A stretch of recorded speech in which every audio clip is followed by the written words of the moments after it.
Looks like I got another package from Dr. Adcoitus. John Carpenter's remake of The Thing? Awesome! April Fool's Day? That son of a bitch!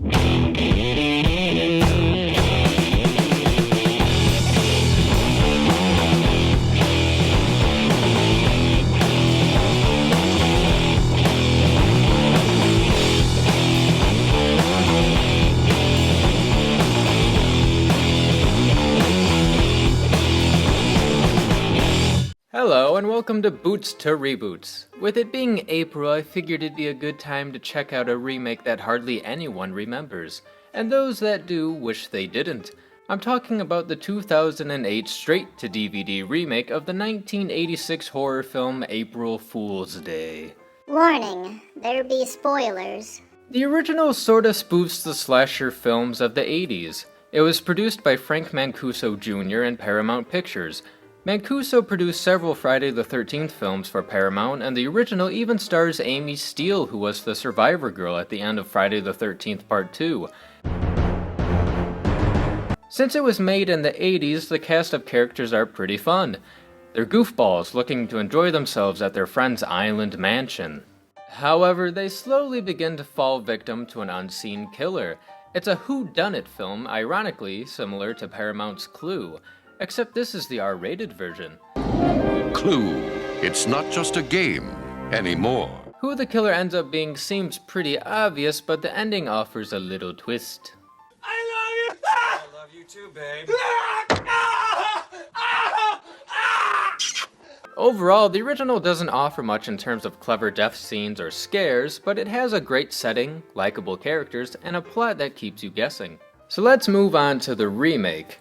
The 2008 version is also produced by Frank Mancuso Jr. and was directed by a duo who call themselves the Butcher Brothers. Quite fitting since they butchered this fucking movie. It was originally going to be a more faithful remake, but the filmmakers decided to modernize it to the point where it barely resembles the original. You have some rich kids, a big house, a guy with a camera, a twist ending, and that's about it. The biggest mistake is the characters. I love 80s horror movies because the characters are fun. Hold me, big fella. Hold me. Just holster it, cowboy, will you? Let's play hide the sausage. Modern horror movies hardly treat us to likable characters anymore. Instead, we get preppy, douchey assholes who we actually root for to get killed. But I don't want anyone to die. Instead of Muffy St. John, we have Desiree Cartier and her brother Blaine, who controls the inherited Cartier estate. Desiree is hosting a party for her actress friend Torrance, played by Scout Taylor Compton from Rob Zombie's Halloween films. Also at the party is Peter Welling, a complete idiot running for Senate. The campaign's like a well-oiled machine. Campaign machine. Politics. I think it's time to go. Welling's pageant queen fiancée, Barbie, their videographer friend Ryan, and the Chihuahua-loving celebrity gossip reporter, Charles. Why does he have his finger in that doggy's butt? Soon, Desiree's rival and Ryan's crush, Milan Hastings, arrives. So far, this scene is giving me flashbacks to Not Another Teen Movie. Oopsie! Look at that! Oh my god! Oh. That's gonna sting! Out of all of them, I guess Milan is the likable one because she does charity work, but she still seems full of herself. So, are you still working with those retarded... Developmentally disabled children? Yes. They're so adorable. You know, helping others is incredibly rewarding. Well, Desiree convinces her brother to seduce Milan, and they sneak off to his bedroom. Desiree then uses Ryan's camera to record the two of them fooling around.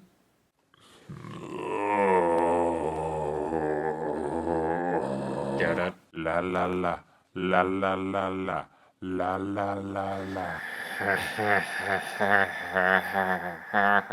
However, something doesn't seem right. Milan appears to be drugged, has some type of seizure, and falls to her death. Turns out she was roofied and had an allergic reaction.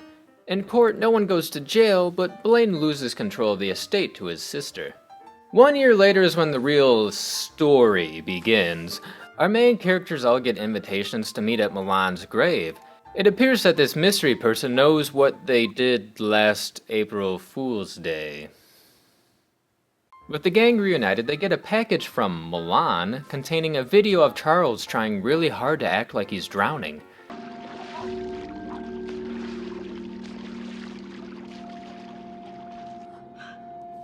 They rush to Charles' home only to find the Grey Hulk, exhausted from a long night of male stripping.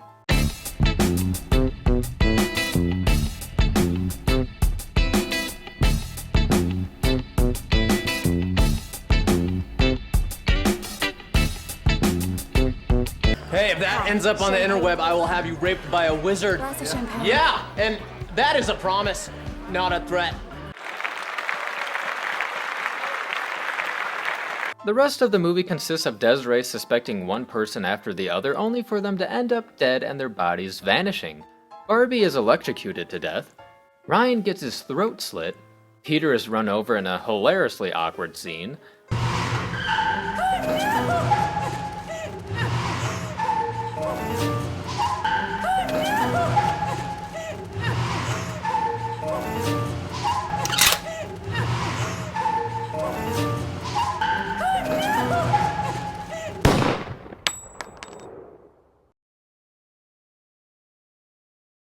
So the Cartier siblings end up back home, Blaine gets tied up, and the killer reveals their identity. Turns out Torrance was the one behind it all, which should be a surprise to nobody. She hardly spends any time with the other characters, mostly spending time on her movie set, points a lot of fingers at everyone else. The van that ran over Peter drives into the set of her movie, and Desiree finds Torrance wearing a blonde wig similar to the one the person driving the van was wearing moments ago. Would you just take a hint? Torrance reveals she did it because Desiree and Blaine's little prank ruined her debut party. She then shoots Blaine, who should win an Oscar for his performance.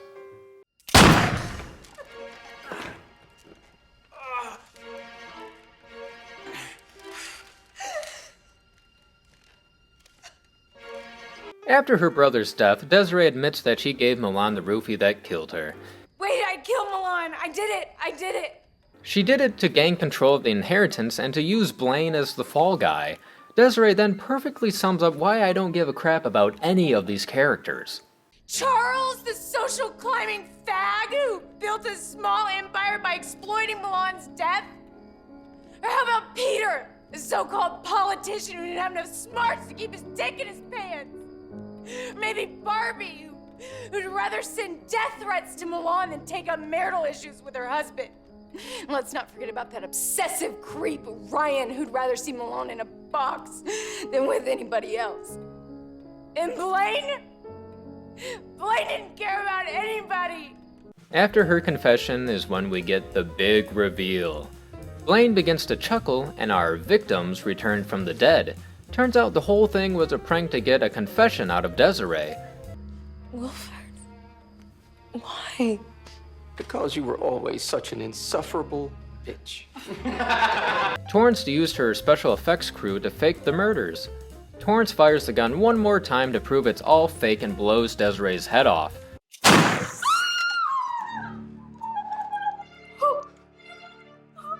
Oh my. So our characters end up back in court. Torrance doesn't get blamed for Desiree's death, and Blaine gets the family trust back. In the final shot of the movie, Blaine cracks a smile like everything went off perfectly as planned. Here's why this movie doesn't work. First off, you can hardly call it a remake to the original film. In the original, our main characters find their dead friends alive and well. Turns out Muffy St. John was experimenting with an idea to use her island mansion for whodunit getaway weekends, and they were the test subjects. Oh, ha ha. Ha ha ha ha! That's really funny, you guys! Really funny. Fuck you! This trick ending could upset some horror fans, but I found it a little refreshing. It's not the same slasher formula we've seen over and over and over again during the 80s. Besides for the title and one or two pranks in the beginning, the April Fool's Day theme has little to do with this version. The original movie featured tons of pranks.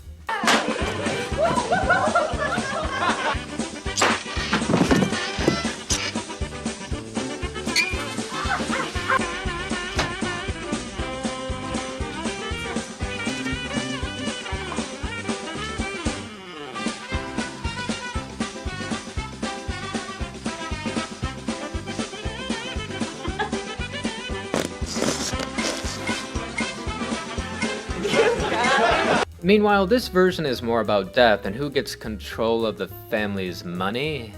Wait, I get it. We thought we put a real movie in the DVD player and instead we got fooled. They tricked us. Those bastards. Again, my main complaint is the characters. They modernized the film but with negative stereotypes. You have the trust fund brats, the TMZ guy, the stupid politician and his plastic fiancé. See shit. I'm gonna go out there looking like Amy Winehouse. Dead? There's no one to root for. What's worse is that in the end, none of the characters are punished. They survive, and the dickhead brother gets the fortune that was his in the beginning of the movie. Like, I really give a shit that he gets the money. None of the characters grow or change in any way. You can tell they're just going to keep on being awful people. Lastly, because this remake went straight to DVD, the quality is what you'd expect. Not only does the cinematography match a soap opera, but the music does as well. A lot of sequences are ruined with this cheesy score.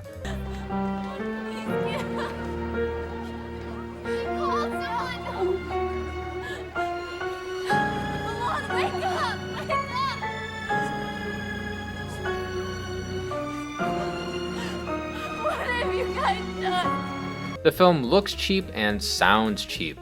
It's not scary and takes itself too seriously while the original was fun. The characters are dreadful and the acting is bad. Okay, so for this shot I need you to move your eyes around. Yep, that's it. No, faster. Faster! Move them around more. You don't know where to look. Do I look over here? Do I look over there? Do I look over here? Do I look over there? While the ending plays with your expectations and showed some promise, it can't save the previous 90 minutes of this movie. This remake comes during a point when studios were really scraping the bottom of the Walmart $5 DVD bin for movies to rehash. Therefore, this remake of April Fool's Day is getting the boot.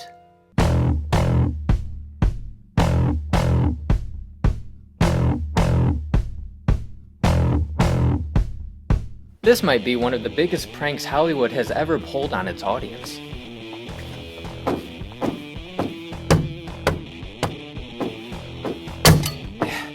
This has been Boots to Reboots. Thanks for... Wait a minute. That was my copy of John Carpenter's The Thing! April Fools, motherfucker.